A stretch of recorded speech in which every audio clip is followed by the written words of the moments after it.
अस्सलामुअलैकुम and good evening. मैं हूं मेहर बुखारी। दो सूबों में जायदुल मियाद निगरान हुकूमतों, माइनस और प्लस के रवायती गैर सियासी फॉर्मूलों और सर्टिफिकेट्स में डिग्रेड होने वाले चंद सियासी रहनुमाओं के साथ गोया सियासत एक तवील कश काटने के बाद इलेक्शन मोड में दाखिल हो चुकी है। दुबई में होने वाली सियासी मुलाकातें, मौलाना फजल रहमान की इन मुलाकातों पर रिजर्वेशंस और फिर मौलाना साहब की वजीर आजम से हंगामी मुलाकात पता दे रही है कि सीट एडजस्टमेंट से इक्तदार की एडजस्टमेंट तक मामला जेरे गौर आ चुके हैं। सियासी हलकों में अक्टूबर से नवंबर में इंतखाबात की बाज़गश्त है। वजीर दिफा ख्वाजा आसिफ पहले कह चुके कि ये एक स्ट्रेटेजिक फैसला है। एक माह में असेंबलियां तहलील कर दी जाएंगी। जनरल इलेक्शन के लिए पाकिस्तान पीपल्स पार्टी तैयार है। हमने अपनी इलेक्शन मुहिम का आगाज कर चुके हैं। अगस्त में जो है असेंबली का टाइम पूरा हो रहा है। अक्टूबर नवंबर में फ्री एंड फेयर इलेक्शन होने चाहिए। इलेक्शन की तैयारी जो है वो तकरीबन का आगाज हो चुका है। तकरीबन एक माह के अंदर जो है असेंबली जो है अपनी मुद्दत पूरी करके तहलील हो जाएंगी। JUIFA असेंबलियों की मुद्दत बढ़ाने और इलेक्शन के इल्तवा से सियासी नुकसान उठाने के लिए मुतनब्बे कर चुकी है। एक राय यह भी है कि मुमकिना तौर पर तहरीक इंसाफ के गैर मकबूल होने का फायदा बाकी सियासी जमातें इसी सूरत उठा सकती हैं कि जब इलेक्शंस बर वक्त करा दिए जाएं। आज ही पाकिस्तान पीपल्स पार्टी ने हुकूमत को 8 अगस्त तक असेंबलियां तहलील करने की तजवीज दी है।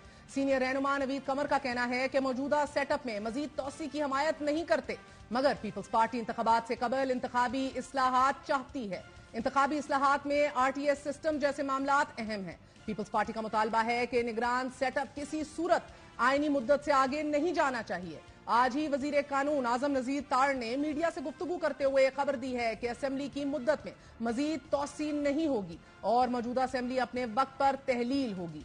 इलेक्शन एक्ट में बहुत सारी तरमीम कर रहे हैं कि जिनका एक ही मकसद है कि फ्री एंड फेयर इंतखाबात का इनेकाद मुमकिन हो। मुसद्दका इतलात हैं कि हुकूमत ने आम इंतखाबात से कबल बड़े पैमाने पर इंतखाबी इस्लाहात का फैसला कर लिया है। इलेक्शन एक्ट 2017 में 73 तरमीम इंतखाबी इस्लाहात कमेटी के सामने पेश कर दी गई हैं। पार्लियामेंट की इंतखाबी इस्लाहात कमेटी का अहम तरीन इजलास चेयरमैन सदार आज सादिक की जेर सदारत हुआ, जिसमें पार्लियामानी कमेटी ने सियासी जमातों की जानिब से इंतखाबी इस्लाहात से मुतल्लिक तरमीम का इब्तदाई जायजा मुकम्मल कर लिया है। ताहम तहरीक इंसाफ ने पार्लियामेंट की इंतखाबी इस्लाहात कमेटी का बॉयकॉट किया। इजलास में सियासी जमातों की जानिब से इंतखाबी नताइज में ताखीर पर शदीद तशवीश का इजहार करते हुए इस बात पर इत्तफाक किया गया है कि ताखीर से आने वाले नताइज को तस्लीम नहीं किया जाएगा।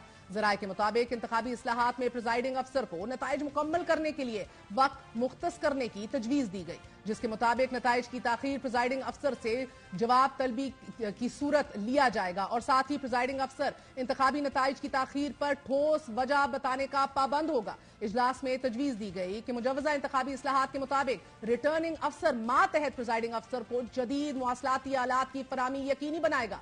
प्रिजाइडिंग अफसर अपने दस्तखतशुदा मुकम्मल नताइज की तस्वीर रिटर्निंग अफसर को भेजने का पाबंद होगा।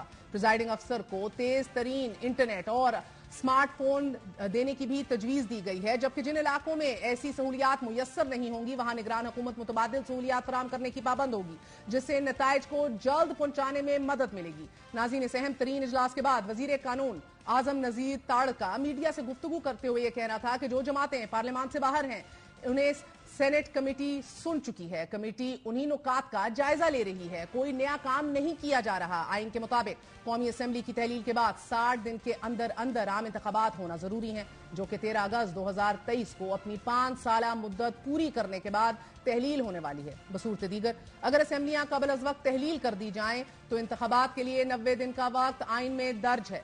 ये वो आईनी तकाजा है कि जिसकी पासदारी का एक ट्रेलर आला अदालत के फैसले के बावजूद सियासी जमातें दिखा चुकी हैं। आम इंतखाबात सियासी जमातों के लिए सूबाई इंतखाबात से कहीं बड़ा इम्तिहान है। चंद अहम तरीन नुकात हैं कि जो जवाब तलब हैं। आइंदा इंतखाबात किस मर्दमशुमारी के तहत होंगे ये अभी तक वाज़ेह नहीं है। इस वक्त तक 2017 की मर्दमशुमारी ही काबिल अमल है। 2023 की मर्दमशुमारी की कानूनी हैसियत इसकी मंजूरी के बाद होगी, कि जो कि अभी तक बहरहाल नहीं ली गई। इंतखाबी इस्लाहात दूसरा बड़ा चैलेंज है कि 13 अगस्त से कबल इंतखाबी इस्लाहात का काम मुकम्मल हो पाएगा और इन इस्लाहात की मंजूरी दोनों हाउसेस से ली जा सकेगी। तीसरा बुनियादी नुक्ता, क्या आम इंतखाबात में EVM और आई वोटिंग के तरीकाकार अक्सर माइनस कर दिए जाएंगे। गुज़िश्ता रोज ही पंजाब में बल्दियाती इंतखाबात से मुतल्लिक अहम तरीन इजलास हुआ। शुरा को इंतखाबात की तैयारियों पर ब्रीफिंग दी गई। शुरा को दौरान ब्रीफिंग ये बताया गया कि वजारत दाखिला ने अभी तक वफाकी दारुल हुकूमत में मखसूस नशिस्तों की तादाद का नोटिफिकेशन जारी किया, ना ही इंतखाबी अखराजात की हद के लिए रूल्स बनाए।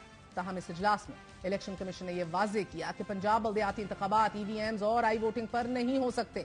अगर बल्दियाती इंतखाब में इलेक्ट्रॉनिक वोटिंग मशीन का इस्तेमाल मुमकिन नहीं तो क्या आम इंतखाबात में यह मान लिया जाए कि इसको मुकम्मल तौर पर ओवरलुक या एग्जेम्प्ट कर दिया जाएगा? ये वो तकनीकी मसाइल हैं कि जो आम इंतखाबात के लिए बड़ा इम्तिहान साबित हो सकते हैं। आम इंतखाबात और इंतखाबात के बाद बनने वाली हुकूमत से जुड़ा एक और इम्तिहान इक्तदार की तकसीम का है।